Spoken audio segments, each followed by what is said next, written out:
In an intimate relationship, we all make what we call bids for our partner's attention, affection, humor, or support.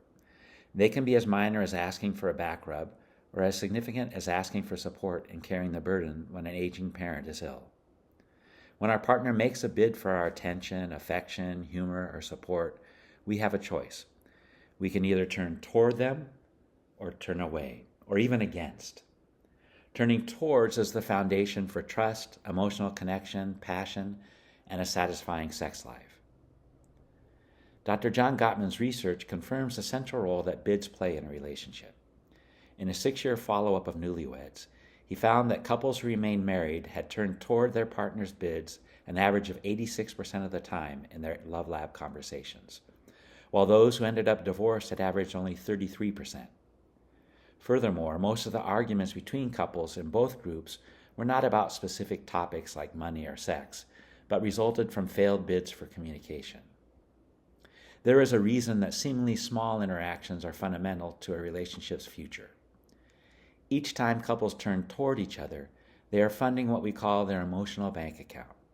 They are putting goodwill in their relationship and building up savings that can serve as a cushion when times get rough, when they're faced with a major life stress or conflict.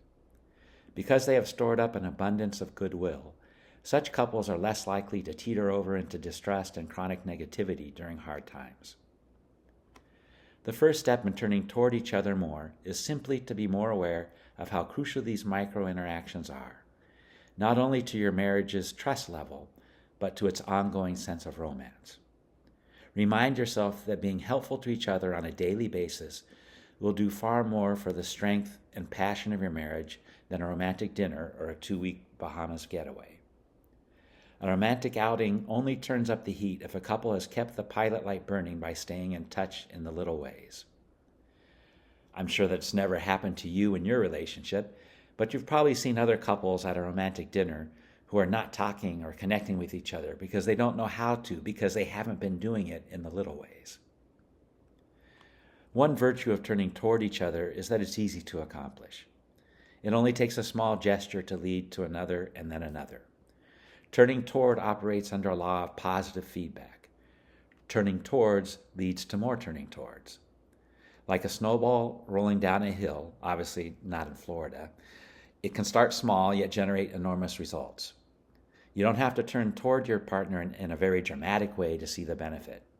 Just get started, and things will improve by themselves. Thank you.